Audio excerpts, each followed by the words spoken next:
car ceci est la coupe de mon sang, le sang de l'alliance nouvelle et éternelle, qui sera versé pour vous et pour la multitude en remission des péchés. Vous ferez cela en mémoire de moi.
Bashitsi babiri mwadutabaye mwaje hamwe kugira ngo rusabire iwacu tumwibuka. Ndabashimiye mwaturutse mu mpande zose z'Uburayi, ndabashimiye cyane n'umutima wanjye wose, ndabashimiye cyane rwose, ndanyuzwe nabisobanuye. Ntabwo niziba mu magambo gusa ndagira ngo mbabwire ikintu kimwe. Patrick Karegeya yateruye ikivi. Abahutuzi ingoma ya Kagame agatsiko karamwivugana karanabyigamba. Ubwo rero mwese uko muri ahangaha mwazanywe n'urukundo rudukunda, nkaba mbasaba ari umuto ari umukuru yewe n'umwana, icyo kivi rero Patrick yatangiye ni twebwe tugomba kucyusa. Icyo kivi kugira ngo muzi umuririmbyi nyakwigendera Rugamba yaje aririmba iby'uko umwana we kugira ngo icyo kivi azagisoze. Nkaba icyo mbashishikariye mushuka ubwoba amaherezo yenda muravuga mu turere bivuga ko ari umusaza ati yabaye igihe kirekire natwe twibuza ko nabaho igihe yabayeho ibyo nibyo ariko ntidushobora kugoba kuko abanyarwanda mwumva imirongo icura muri kiriya gihugu wese nasonukiwe n'ubuzuru birumvikana ariko dutabara abanyarwanda bizaba ari mu nzira za Patrick Karegeya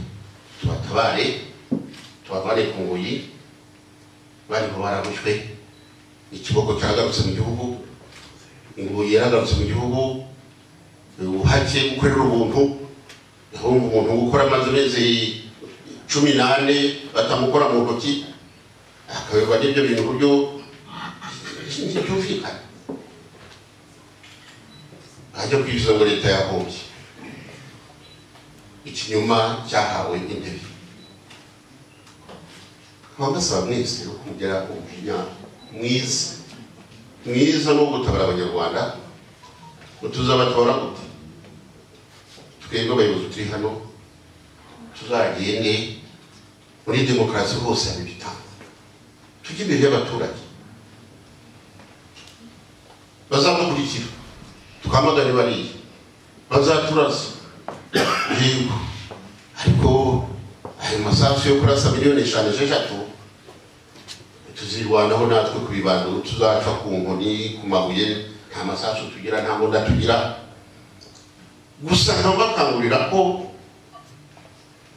aho umuntu wese ari yumve ko umunyarwanda yamerewe ntimuvuge ngo ngewe ngo nindiri Burayi ngo n'amakaribayi n'amakabyeri karyoshye nyabona nimugire umutima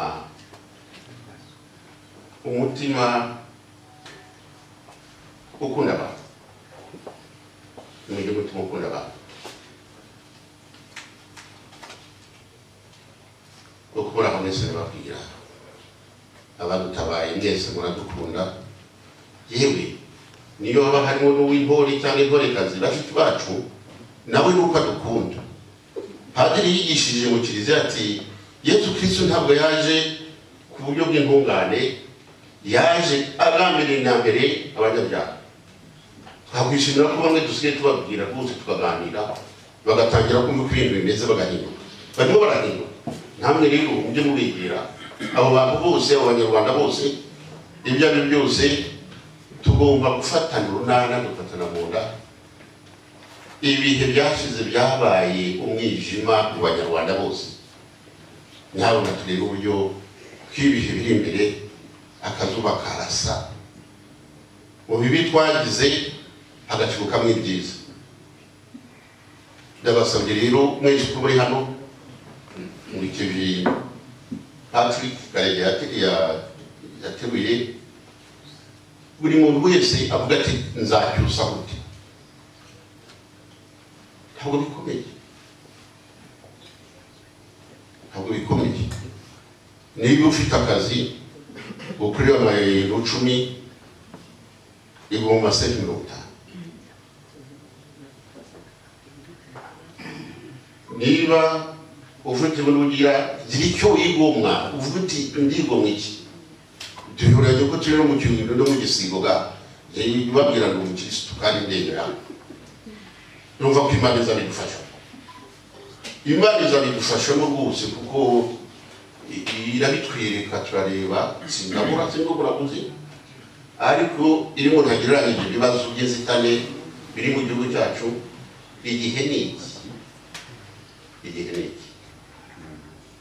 mwagamuke rero hari byinshi umuntu yavuga si ngombwa nkaba mbashimiye kandi mvuga ngo mumererwe neza mu rugo rwa murumuna wanjye Alex mukaba mwaje kugira ngo twifatanyirize hamwe twese byaba mwebwe abanyarwanda basanzwe by'abanyarwanda muri société civile by'abanyarwanda bakora politiki abashimira igihe cyanyu ariko akanishimira by'umwihariko ubutumire yahaye Madame Major Kiza wavuye mu gihugu cy'abaturanyi mu Faransa, n'ubwo se twese turi ba victime b'ingoma ya Kagame, ariko bafite icyo bahuriyeho kuko bombi abagabo babo bahotowe na leta ya Kagame cyangwa bahotowe na Kagame cyangwa ku mabwiriza ya Kagame. Aravuga ati rero ijambo ryanjye ni rigufiya, ntabwo ndi gukora disikuru nini, nifuza kubabwira ko mbashimira umurava n'ubwitange mugaragaza mu gikorwa cyo kwibuka. Bigaragaza ko mwese hamwe kimwe natwe mwumva akarengane twakorewe kandi munazirikana ukuri ko Patrick yazize. Ndashimira n'Imana yabahaye ubushobozi n'ubushake bwo kugira umwanya muri gahunda nyinshi mufite, mugashyira hamwe muhujwe no kumwibuka. Biduhesha ishema nk'umuryango, bikaduhesha n'agaciro, kuko n'ubundi mu byifuzo n'intego Patrick yari afite harimo kubuza abantu bagashyira hamwe bakumvikana. Kuba atazagaruka ngo abashime mu izina rye, ndabashimiye. Imana ibahinde kandi ibeze umugisha n'amahoro abisi badatanga. Muri make ndabashimira kandi nzakomeza kubashimira ukuntu mudahwema kwishyira hamwe natwe mu bihe nk'ibi ngibi. Iryo ni ijambo rero Lea Karegeya, akamuzi mukuru wa Colonel Patrick Karegeya, aba muri Amerika, yari yifuje ko twabagezaho mu izina rye. Nyuma y'iryo jambo rero rya famille Patrick Karegeya, ndagira ngo nifuze ko nabaganira noneho nk'umwe mu bayobozi b'ishyaka Karegeya nyakwigendera Patrick Karegeya yarabereye membre fondateur. Patrick Karegeya iyo duhuye mu bihe nk'ibi ngibi hari bimwe tutagomba kujya twibagirwa mu kuganiraho. Icya mbere ni uko yishwe ahotowe na leta ya FPR. Ntitugomba kujya tubica iruhande, nubwo si igihe amaperereza atararangira ngo agire icyemezo cy'urukiko, icyemezo cy'igihugu cya Afurika y'Epfo kizafata kuri icyo kibazo, ariko twe nk'abanyarwanda nta dute dufite yuko atishwe ku mabwiriza ya Kagame. Yemwe wenda urwo rubanza ruzagira ibindi rutubwira byagenze bite muri detaye, ariko twe icyo turakizi ko Kagame wabikoze kandi bikirangira yarabyigambye. Usibye kubyigamba, Minisitiri w'Ingabo Kabarebe yabikoze kimwe nawe, Minisitiri w'Intebe w'icyo gihe nawe yunze mu by'abicanyi, Minisitiri Mushiki w'Ububanyi n'Amahanga nawe yakomeje muri uwo murongo. Ni ukuvuga ko rero byaba FPR byaba leta ya Kagame, iyo responsabilité yo kwica Karegeya ibariho, ntaho bazayicikira. Byaba ejo bundi bazabiryozwa. Guhitamo inzira yo kwica ni inzira ubundi y'abantu bita ko bari faible, kuko imbaraga z'ibyo Karegeya yaharaniraga zirakomeye cyane ku buryo bituma FPR kwa kwigamba ubushobozi butagira uko bungana bafite. Izo mbaraga ze z'icyaharanira iteka zishyira hasi FPR, igahitamo gukoresha uburyo nk'ubwo, kuko yaba FPR yari ikomeye yakabaye ibyo Karegeya yaharaniraga bagahitamo ubwo buryo, bagahitamo kugira ngo wenda bamucarenginge cyangwa bamudefiye mu ndimi z'amahanga. Icyo tugomba kujya tukibuka buri gihe, yishwe na Kagame, yishwe ku mabwiriza ye, tugomba kujya tubica iruhande. Ikindi umunsi umwe tugomba kujya twibuka icyo Karegeya yaharaniraga abanyarwanda gushyira hamwe n'uko abanyarwanda bava mu karengane bafite. Karegeya nkekwa ko aho ari ubu ngubu abona ko icyo yaharaniraga yatangiye abanyarwanda bacyumvishije kandi ko bakigeze kure. Niyo mpamvu uko twicara ngaho niba turora sinabishidikanya, twicaye turi abanyarwanda b'ingeri zose duturutse ahantu hanyuranye, ngira ngo bigomba kumuhesha ishema aho yicaye, kuko iyo nzira igeze kure. Ni inzira izakomeza kuko yapfuye atayishoje ni inzira ndende bisaba yuko twebwe abemera icyo yapfuye azira tutagomba kuzatatira tugomba gukomeza rero iyo nzira ari nayo mpamvu ngira mu munsi nk'uyu nguyu tujye turenovera engagement yacu yuko ibyo haraniraga tuzabikomeza tukabigeza ku ndunduro tutagomba gucika intege. Ku munsi nk'uyu rero Karegeya yafite inshuti nyinshi cyane yarangwaga n'urukundo mu bintu bye bya buri munsi, niyo mpamvu yibuka hirya no hino. Ntangira nabivuzeho ubu mu kanya gashize muri Australia barangije kumwibuka, bazakomeza kuganira. Hano i Burayi duhuriye ahangaha tuvuye hirya no hino, ndagira ngo mbone no gushimira abaturutse hirya no hino banadusanze ahangaha mu Bubiligi twese hamwe, kuko uyu muhango ubaho ku isi hose. Mu kanya mu masaha makeya mu cyicaro gikuru cya Fondation Patrick Karegeya Boston naho baraza kumwibuka. Nukerekana yuko urukundo yaharaniraga, ubusabane yifuzaga abanyarwanda gushyira hamwe, icyo kintu gifite imbaraga zikomeye cyane. Umunsi nk'uyu rero nabwo ni umunsi tugomba kwibuka non seulement Patrick Karegeya, ni umunsi wo kwibuka abantu bose bazize urugamba rwo kugira ngo abanyarwanda baharanira igihugu cyubahiriza uburenganzira bwa muntu, aho umunyarwanda wese yishyira akizana. Uyu munsi ni umunsi tubibuka bose.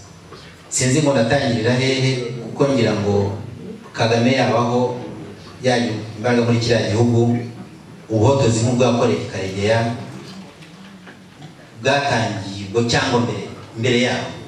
Ntabwo navuga nti rero kanaka gusa abantu bose bazize ibyo bintu bibone ku munsi wa none tuba tubazirikana. Hari abo yahotoye barapfa burundu, hari abo yishe mu bundi buryo abajugunya muri za gereza, ko nta n'icyizere cy'uko wenda bazanazigobotora. Dufite imfungwa za politiki zitagira ukuntu zingana ziharanira kimwe mu byo Karegeya nawe yaharaniraga.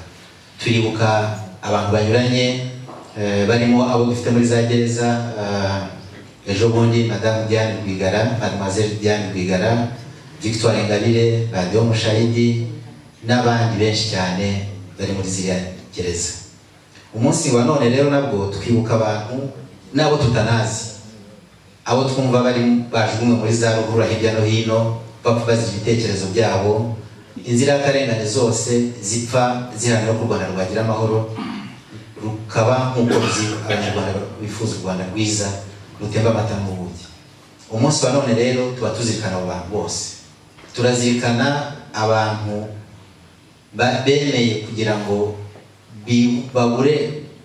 bigomwe byinshi, ndetse bamwe bakaba tutazi n'irengero ryabo. Abo bantu bose turabazirikana. Umunsi nk'uyu nguyu ni ngombwa ko duha Kagame message. Message nta yindi nuko ingoma ihotora, ingoma yica ntabwo itinda. Tubona itinda kubera yuko ibiduhemukira bitakaza abacu ku munsi ku wundi, ariko uko bizagenda kose ibyo akora azabibazwa. Icyo kintu akizirikane, yemwe n'abamutera imbaraga muri iyo gahunda afite. Kuba FPR, kuba leta y'u Rwanda ihitamo iyo nzira ni mbi cyane. Bakabaye bigira ku mateka y'u Rwanda, bakabaye bigira ku bandi badiktateri bose babayeho ku isi. Nta diktateri warangije neza, nta n'umwe nzi mu mateka, kereka niba amateka ntayibuka neza, amateka muri rusange. Icyo kintu rero agomba kujya kizirikana. Yani mu rugero yicayeho, yicaye ku ntebe ifite amaguru adafite imbaraga, se yose ashobora gucika.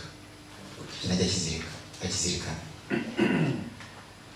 Ikindi tugomba kuvuga ku munsi wa none nuko impinduka Karegeya yaharaniraga, impinduka twese duharanira nk'abanyapolitike, impinduka umunyarwanda wese yifuza muri kiriya gihugu, ifite imbaraga zikomeye cyane.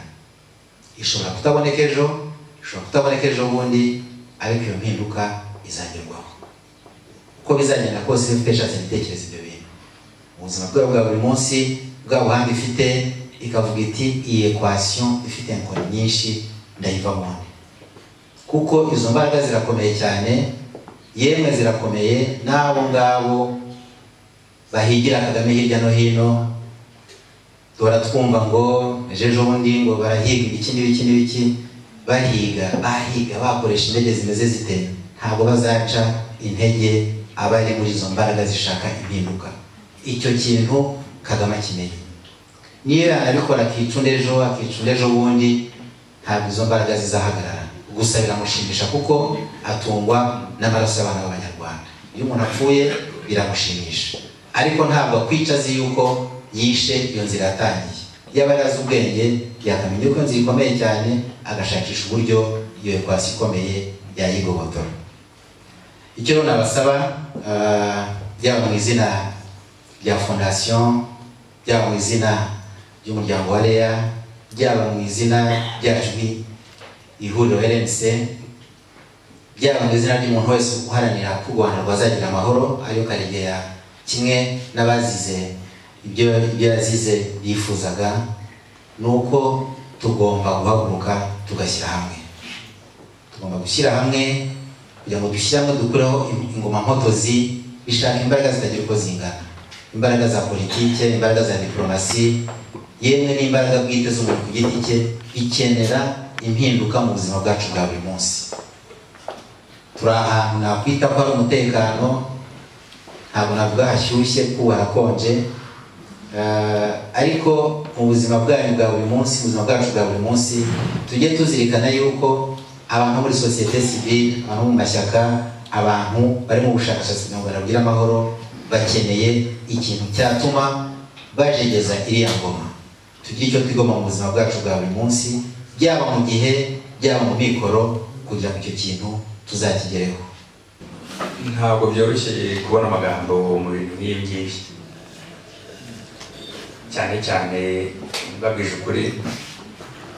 Mwese mwakomeje kuvuga muti abantu bamwivuganye barazwi, uko byagenda kose twe turabazi, bashobora kuyiha irindi zina ariko twe turabazi.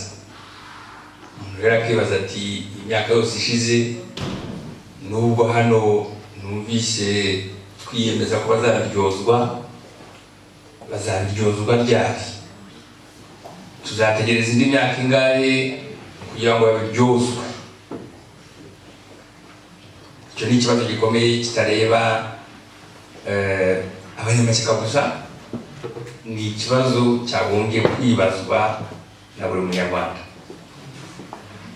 Ababanjije bavuze umwirondoro wa nyakwigendera nk'umwe mu bashinze ihuriro RNC, ariko kandi nakongeraho ko ari n'umwe mu bashyizeho ihuriro ryacu P5 bita P5.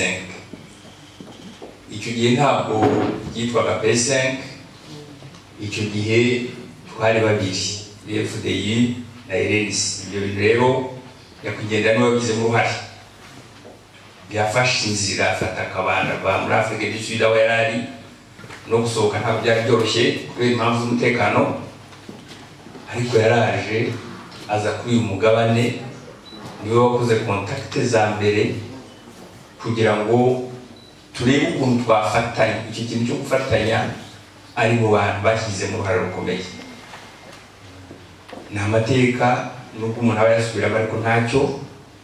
Mwibuke ya document ya Rwanda briefing, niwe wayizanye mu ntoki, niwe wa mbere wayizanye n'ahangaha avuga ati murayitekerezaho iki? Ikiri brouillon, abenshi batanayizi. Icyo gihe kugira ngo umuntu uvuye muri FPR azina, twese batwita ngo turi interahamwe, atinyuka afata izo ngufu, ati reka njye kureba za nterahamwe nari maze iminsi niga, twumvikane turebe ukuntu ibintu twabishyira ku murongo. Nayo yari risiki, iyo risiki yarayifashe. Bamwe ndetse iyo avuga ko ashaka kubabona baravugaga bati buriya aje kudutwara, bagahitamo kutajya kumureba, abandi bakajya kumureba. Ibyo ni ibintu byasabye ingufu, byasabye patience kugira ngo abigereho. Ubwo rero nubwo bibabaje kuba turi mu kumwibuka atakiriho, ngiye birashimishije ku rundi ruhande kuba mpagarariye iyo platforme yaharaniye kuba iyo platforme nubwo nyakwigendera atakiriho yo iriho ikomeje gushinga imizi ndetse tukaba twaragiye twibaruka n'abandi tukava kuri 2 tukaba ubungubu tugeze kuri 5. icyo ni ikintu gitera ingufu kitwizeza yenda ko na bya bindi navugaga byo kuzaryoza abamuhitanye ibyo bakoze ko bishoboka birashoboka. Ngezvanye Bicombero yababwiye yabivuzeho, ariko rero twokomeza kuba igihe kirekire, twokomeza kuba igihe kirekire kuko uko tugenda dutinda niko hagenda haboneka ibindi bitambo. Muri iyi minsi uyu muntu akunda gutukana, yaradututse ngo turabateruzi b'ibikarito. Ndagira ngo ibyo bintu bigarukeho rwose, niba yaribeshye ko adututse ahubwo soyons fiers yo guterura ibyo bikarito. Hari umuntu wabikozemo akavideo, nimujya mwumva mufite intege nkeya mujye mwongera mukumva ibyo bikarito. Ni nabyo turangirizeho usoza ibyo nyine yavuze na Bicombero, uburyo bwatuma tubaryoza ibyo bintu bakora. Ibyo bikarito ahubwo duterure byinshi kurushaho.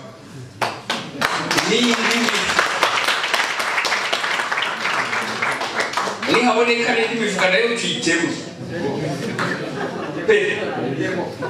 Ariko rero tuzi aho tugana, ntabwo ari guterura ibyo bikarito tubijyana muri kafi. Rwose tubikore fièrement, ariko tumwereke d'abord ko tuzi kubiterura, mais encore nkuko nta n'uwajyana mu rukiko kubera ko atari bivuze biri muri iyo video, ni ukugira ngo tunamubwire mu rurimi yumva. Kubera ko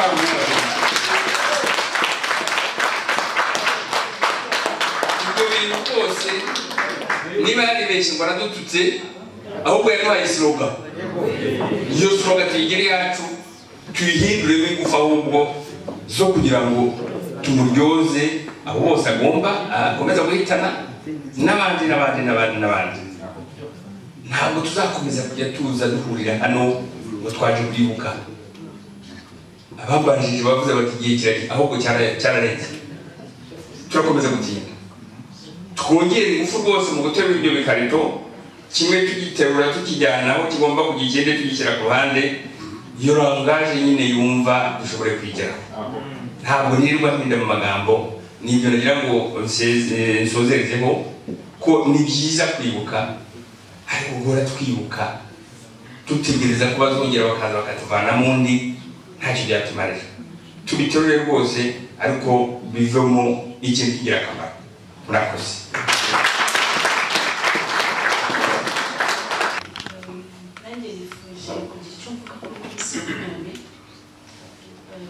Twibuka intwari yacu Karege.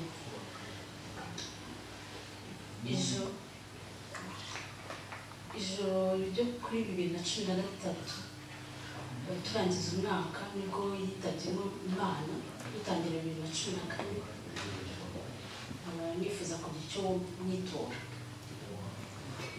Igicuku kijigije ijoro dogereje dusoza umwaka wa 2013, umunsi wa nyuma usoza umwaka, dore ko bamwe ibyishimo twari twabitangiye byo gusoza umwaka, maze amatelefone atangira gucicikana, inkuru y'incamugongo irasakara itubwira ko intwari yacu Karegeya Rukarabankaba amwivuganye. Buri wese yakuye igihumure, amarira, imiboro, maze sinakubwira ibyari gusoza umwaka bihinduka agahinda. Karegeya intwari yacu yitangiye impunzi y'ivuriro, aharanira ko zisubira mu gihugu. Igendere twese abo wasize tukuri inyuma, imbuto wasize ubibye ubu ni amahundo areze ikivi wasize tuzacyusa ntwari yacu Karegeya uko ibihe bigenda bisimburana tuzahora tukwibuka nta gushidikanya Imana yarakwakiriye mu bayo murakoze Banyarwandakazi kamarade namwe duhuje ingendo tugasangira gupfa no gukira uyu munsi duhujwe no kwibuka inkuru yaciye umugongo abahuje umugambi wo gucyaha ikibi kiganje u Rwanda uwatubereye imbarutso y'urumuri nyakuri mu mwijima wugarije bene Kanyarwanda ariwe Patrick Karegeya yanyazwe n'utaramugabiye ashimutwa ku mataha y'inka inkangu zitaye imitima yari bamutezeho byinshi nubwo tutacitse intege zo kusa ikivi yatangiye erega burya ntuzice gitera uzice ikibimutera kuko iterambere dushaka ari rizazamura abazahajwe n'amapfa y'inzara baterwa n'abigize abayobozi basaritswe n'iraha no kwisumbukuruza ngo bakoraho abasumba bagasumbanya imbavu z'inkero imidari igakwirwa Gasabo erega uwishe abamubereye babi yamaze abeza uko yishe Karegeya havuka ba Karegeya benshi kandi bahuje umugambi wo kugarura umucyo wa demokarasi nyayo itari inyito bityo impundu zikavuga i Rwanda abanyarwanda bagasubirana ijambo abihebye bagasubirana icyizere abasutse bakagaruka mu Rwanda abambuwe ibyabo bakabisubizwa abarengana bakarenganurwa ababyeyi bagasubiza ingobyi mu mugongo amahoro akabindamutso yacu umwe bukabinyikirizo umubano n'abaturanyi ugashingira ku busabane n'ubwumvikane u Rwanda rwacu rukabidahinyuka mu mahanga ndangije kwifuriza amahoro y'Imana muze dukomeze dufatane urunana kandi ukuri kuzatsinda harakaba u Rwanda n'abanyarwanda harakaba ihuriro nyarwanda n'abarigize biyemeje kubohora abanyarwanda murakoze ndifuza gutanga ubuhamya bw'uko ibyo nanyuzemo ibyo nabonye kandi numvaga nifuza kugira n'ikindi navuga uko ibyo nabonye ni gute se twabyifatamo duti dukora iki nk'uko bababwiye ndi umudamu wa nyakwigendera Colonel Kiza Agustine yahoze ari umusirikare mu ngabo za Habyarimana yari majoro nyuma igihe kiza kugera nyuma igihe cy'intambara navuga ko abamuzi yari wa muntu utabona abantu barengana ngo aceceke icyo atekereza yarakivugaga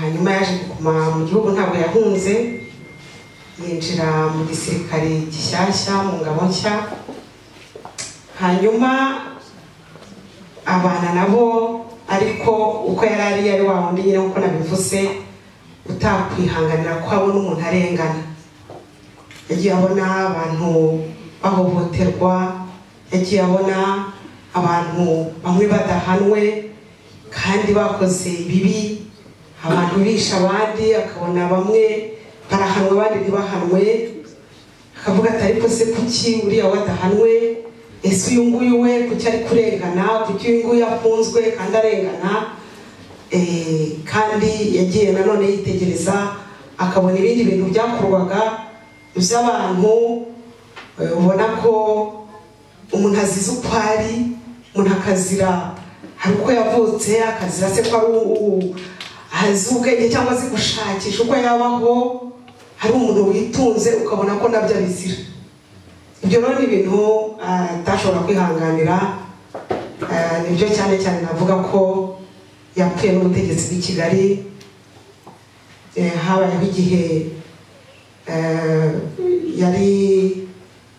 yaje gufatwa kuri itariki 23 z'ukwa kane 2003 avuye kwigisha muri kaminuza IRK. hanyuma ntabwo twongeye kumubona. yafashwe kandi n'abasirikare,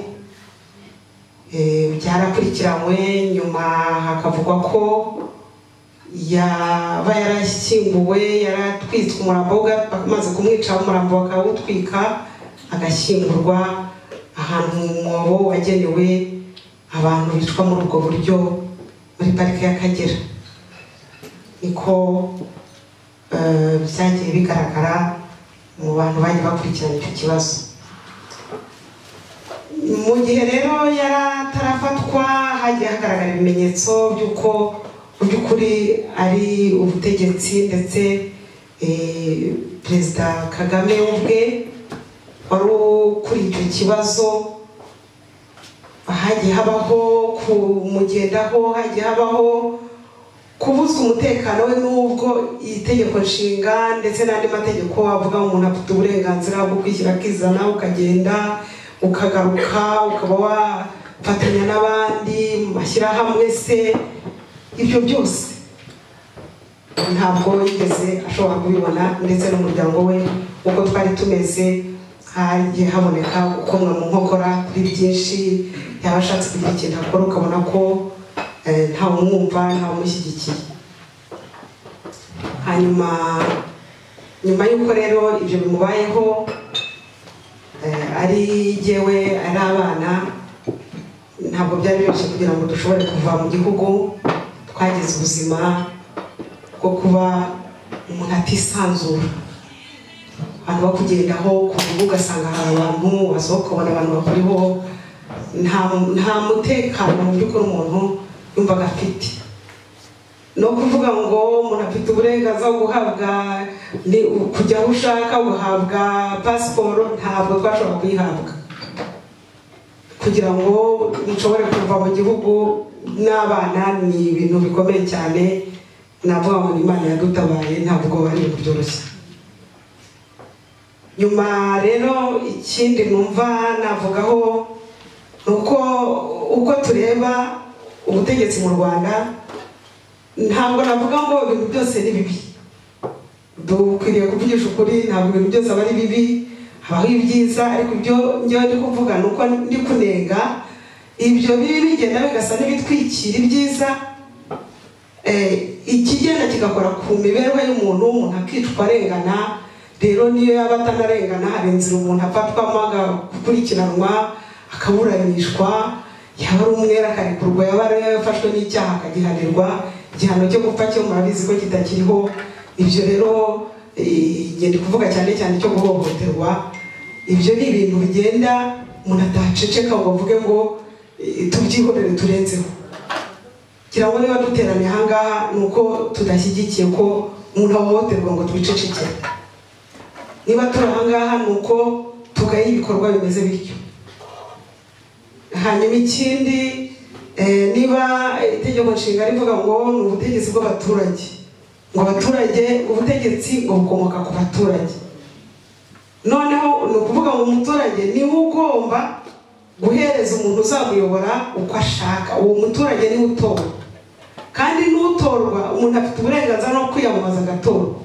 ariko murebe uko umuntu ugerageje kuvuga ngo ariyamamaza uko bimugendekera. hari uwitwa Diane, murabona uko byagenze ku igare, agerageje gato kuvuga ati ndiyamamaza. murabona Victoire Ingabire uko byagenze. hari Dr Niyitegeka Theoneste, uwo nawe yaragerageje. ibyo rero icyo ndi kuvuga ni uko kugira amategeko nibyo turayafite, ariko dukwiriye no kuyashyira mu bikorwa. ngomba rero nk'umwe mu baharanira uburenganzira bw'ikiremwamuntu, nshyigikiye ko ibintu bikwiriye gukosorwa, ibintu bikwiriye guhinduka muri ubwo buryo, amategeko meza akanashyirwa mu bikorwa uko ameze. niba umuturage hari igihe we aba ari inama zakozwe bwa umuntu atora uwo ashaka none umuturage agatora ariko ajya gutora bati tora gutya muri ubu buryo ugasanga bwa burenganzira ntabwo.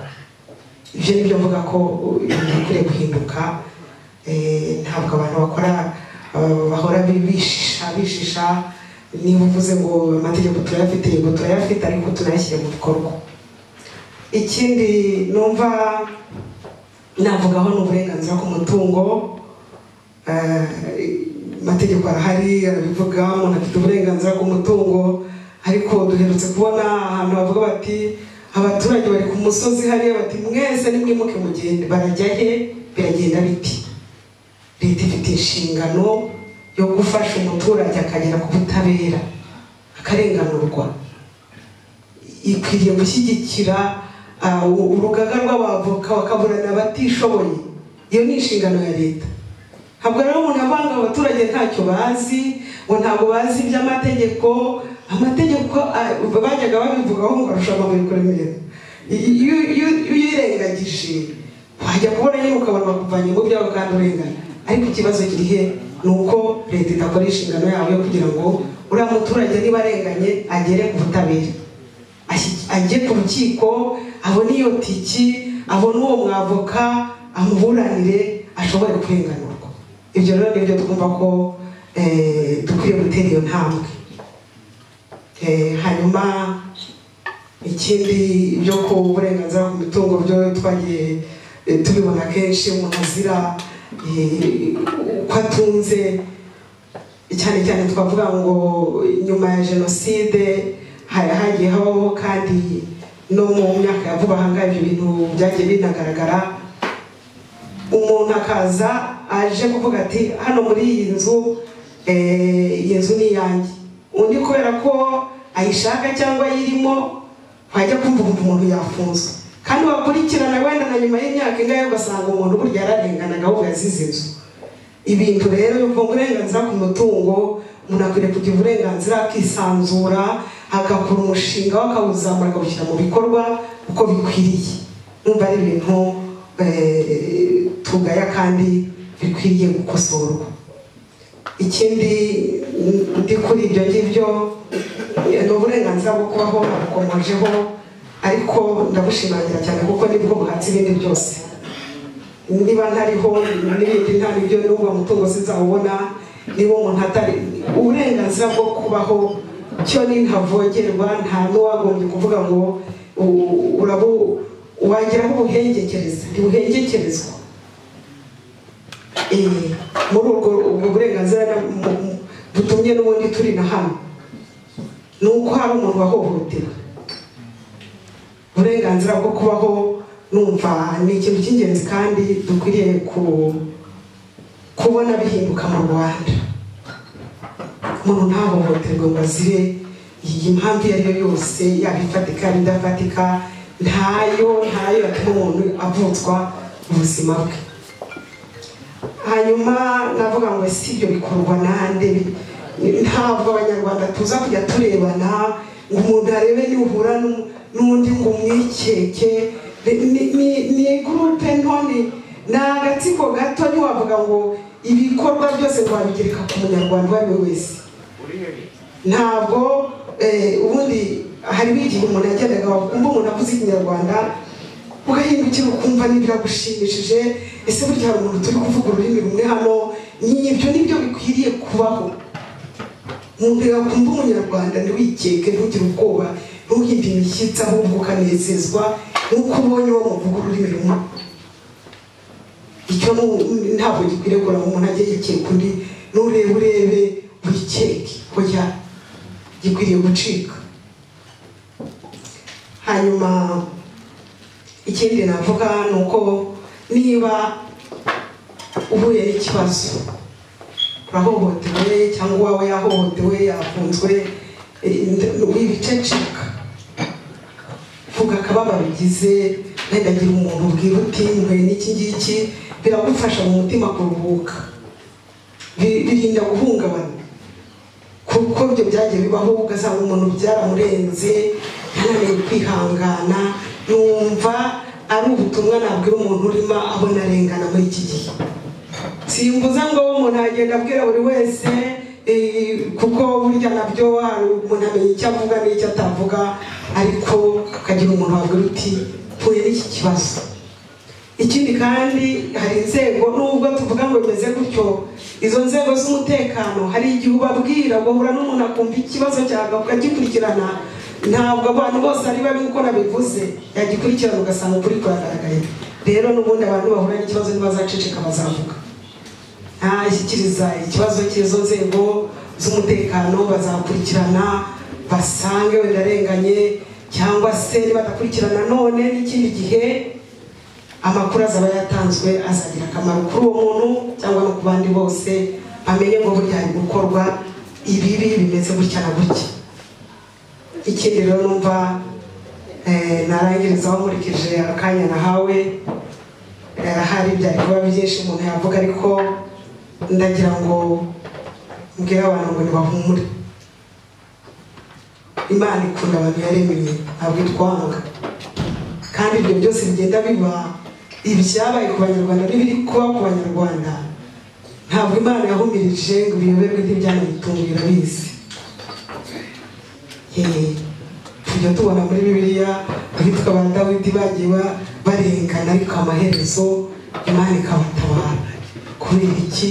Kubera ko bagumye bafite umutima umeze nk'uko Imana ishaka. Hanyuma Dawidi aravuga ati Uwiteka n'umutabazi wanjye.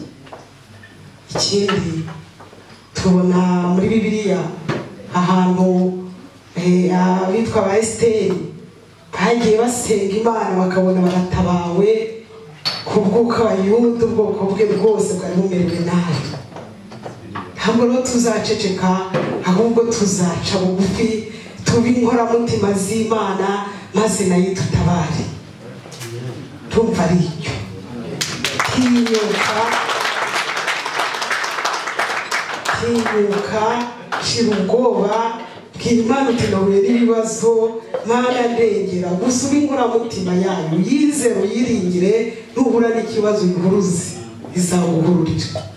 Niyo mpamvu rero ubona umuntu ahura n'ibibazo ajya kubona ukabona agenda aseka anezerewe, ereka burya si ikindi nuko muri hari ikiba cyarahindutse, haba ufite Imana ikamukomeza ikamwihanganisha muri ibyo bibazo. Abadamu bihangana, abadamu b'intwari bakomeza bakarera abana babo, atari ukuvuga ngo biracitse birayobye, batangiye barye hirya no hino bashakashaka ibindi, bahindura imyitwarire. Hoya n'abagabo kandi nabo bijya bibabaho, namwe mukomere mwihangane, Imana ibahe umugisha.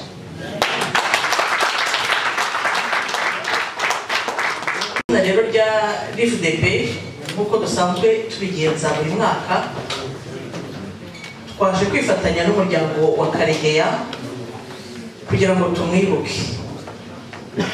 Twaje kandi no kwifatanya namwe mu ihuriro RNC mwari mufatanije urugamba nawe.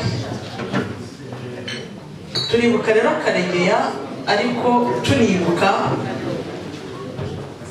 abarengana, igitugu, ubwicanyi bikomeje kuranga leta ya Kagame, ariko urugamba rwo kubirwanya rukaba rurimbanije.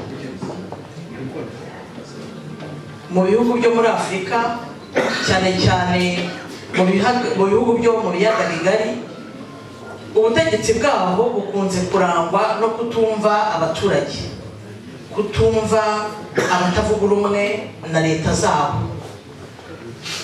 Mwaba mutavuga rumwe, igisubizo kikaba gufungwa ndetse no kwicwa, aho kugira ngo barengere abo baturage, kandi arizo nshingano z'ubutegetsi. Colonel Karegeya rero yazize kuvuga ukuri. Mu nyandiko yari yasohoye be na bagenzi be bavuga uko ibintu byagenze mu Rwanda, babisobanura neza uko biri, arabizira kubera ko leta yashakaga kubivuga ku buryo bwayo, ku buryo butuma babonamo inyungu zabo. muri iki kinyejana rero tugezemo ibyo bintu ntabwo tugomba kubyemera. Tugomba kurwanya igitugu, akarengane n'ubwicanyi twivuyeyo, kandi nta maraso yongeye kumeneka. Hamenetse amaraso menshi bihagije ku buryo atari ngombwa kongera kumeneka ayandi. Nimureke rero dufatanye turwanye ibyo byose dushyize hamwe. Muri urwo rwego rero rwo kurwanya ako karengane, urunana rw'abari n'abategarugori RIFDP twashyizeho igihembo cyo gushimira umuntu witangira ukuri, witangira amahoro na demokarasi muri kariya karere k'ibiyaga bigari, mu karere dukomokamo. Icyo gihembo cyitiriwe Victoire Ingabire Umuhoza cya demokarasi n'amahoro. Umuhango wo gutanga icyo gihembo uzaba ejo bundi ku itariki ya 10 Werurwe hano i Buruseli.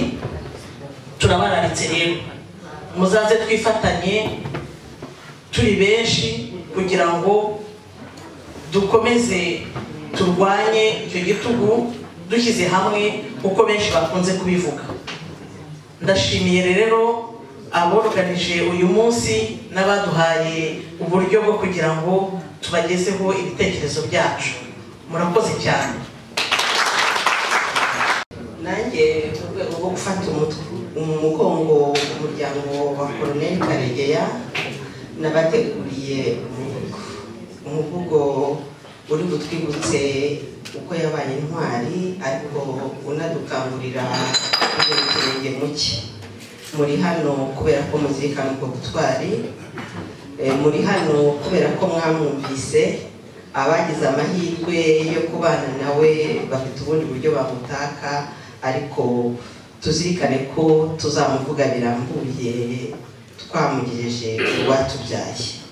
Aruhukiye muri Afrique du Sud, ariko intego ibiyeho kumugeza ku ivuko. U Rwanda yarwaniye ataruzi, akageza n'ubwo avutswe ubuzima kugira ngo Abanyarwanda tugire amahoro, dutekane, twe gucika intege. Reka rero ntangire uwo muvugo nawise komeza ubagamburuze Karegeya, ndetse nibaryohera namwe nifashe ngo muraza kujya mumenya aho dushobora gushyira iyo mpakanizi. Rwema rwemeye n'abahanga ngabo yagambiriye ubutwari bunyuze abahezi rwa mutajorwa ngenzi twemera uko waho tugatanga utanganye nk'abatinde turakunamiye uko turaha komeza ubagamburuze Karegeya. Rubimburira-ngabo rwa mutajorwa, rubimburira-ngabo mu kwanga ikibi ntiwatereranye warengeye uva kwisonga mu guhanga ihuriro mu kuriha intego nk'ibuye fatiza imigabo n'imigambi ari wo musingi munarisiziriye ikibanza Washington. Komeza ubagamburuze Karegeya. Ingoma ya Kagome ishigishwa bwangu bacura imigambi yo kurica umutwe, baca uduco twabicanyi babaho tuzi ngo baduce intege bakudutwara ntiwabincike ushibuka amashami. Komeza ubagamburuze Karegeya. Isi yose no mu Rwanda hose bakaregeya bavuka ari benshi n'ikimenyimenyi kuri uyu munsi. Miliyoni nyinshi z'Abanyarwanda mwabanye, bakubonye n'abakubwiwe, twakereye no kukwizihiza ntwari yacu. Komeza ubagamburuze Karegeya. Uzakwisonga mu zindi ntwari mu bazize ihuriro wasize uhanze mu nzira y'akarengane z'ingeri zose. Ntwari itaheranwe n'ababisha turahamya twese ko wabatsinze kuko utazi gukizirikana. Komeza ubagamburuze Karegeya. Utegekesha igitugu n'iterabwoba, ubwicanyi bwibasira Akanyarwanda, ivangura ry'amoko n'iyicarubozo warabirwanije kuguza ubuzima, ducumburiye aho waregekeye dutera intambwe muzo wabanje. Komeza ubagamburuze Karegeya. Urugamba watangije tuzabisoza, nta kabuza tuzabitsinda tukwisunze. Tuzihimura urwangano mu rugwiro, duca amacakubiri no gucubirana. Ingoma y'ikinyoma tuzayinyaga, byiswe tekinika bijyane nayo. Komeza ubagamburuze Karegeya. Utakangwaho rukomeye ntwari warubereye umutabazi, ugaseswa amaraso mu ikubitiro ntazapfa uzaduhumuye amaso. Tumenya ko Kagome atagira ubwoko, tuzayatatira nicyo gihango. Komeza ubagamburuze Karegeya. imigambi myinshi tuzayisesa ukuri wazize tuzagukomeza umuco w'amahoro tuzawimika ihuriro nyarwanda rizasagamba rihosha amahano rihamya intego tuzabahinyuza bahuzagurike maze ukomeze ubagambuze Karegeya ntituzaheranwa n'agahinda Pisenge n'andi mashyaka ya politike Fondation Karegeya n'abasivili RNC ku isi yose mu nzego zose ijwi rihanitse nk'abisemiye ngo uruhukire mu mahoro ntwari yacu ingoma yaguhotoye tuzayigambuza Karegeya murakoze cyane ibijyanye n'ubumwe n'ubwiyunge mu Rwanda ubwo dufite association iturne itegura buri mwaka conference débat ku kibazo iki n'iki kireba akarere ariko cyane cyane u Rwanda. Uyu mwaka rero ku itariki ya 14 kwezi kwa 4 Philippe Regency muzi ko ari umuntu usobanukiwe ikibazo cyo mu Rwanda ndetse akaba yakurikirana hafi azaza kutuganiriza ku bijyanye n'ubumwe n'ubwiyunge mu Rwanda twibaza niba ubumwe n'ubwiyunge mu Rwanda bishobotse mu Rwanda ibyo ko ibihe biteye mu Rwanda. Ubwo rero twagira ngo bose muzaze tubiganireho hamwe na Philippe Regency tungurane ibitekerezo. Turabararetse rero ku itariki ya 14 y'ukwa 4 guhera saa 11:30 ni turne tuzatanga amatangazo yandi no kwishyira ku mbuga tukiraho adresse nawe mushobora guhamagara igihe bari ngombwa. Murakoze. Invitation twayishyira kuri ku mbuga kugira ngo abantu bose nyine muyibone muyigize no ku bandi batari hano. Ashimire no mu izina ry'umuryango wa Karegeya ashimire no mu izina ry'ihuriro nyarwanda kuba uyu munsi nanone mwabashije kuzamuka kwizihiza ibintu saa yatangiye kare hari abaturutse kure bari buze gusubira iwabo hari n'abandi muri aba bavandimwe bacu bafite indi mirimo baza kujyamo nyuma y'uyu muhango nkaba rero nagira ngo bashimire cyane nanabari kure uvuga ngo wumva wenda yaba afite gahunda yihutirwa yaza kunyaruka akazikomeza abandi bafite umwanya twakongera tugataramana ariko umuhango nyamukuru urimo urasoza nkaba rero nakongera gushimira n'abavandimwe abatanze ibiganiro bose muzi ko ari ibiganiro byiza habayemo amatemwanyaje atandukanye nayo agumya gutuma twumva yuko twagombye kugira indi ntambwe dutera kugira ngo dutabare umunyarwanda ubabaye. Ndashimira abo badamu bakoze imivugo myiza cyane ahubwo ubutaha n'abahungu bazazimo nabo batwereke icyo batubwira.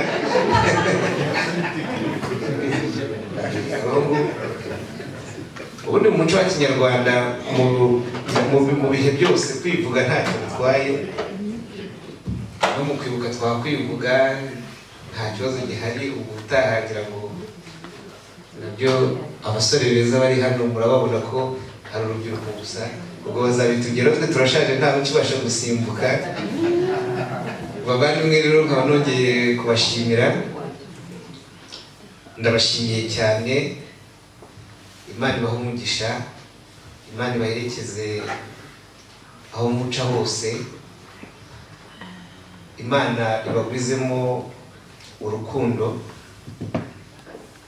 rukunda buri wese, rukunda umunyarwanda bakagera no kumwitangira kugira ngo nawe agire amahoro, kuko umuntu adafite amahoro ntagira urukundo. Murakoze.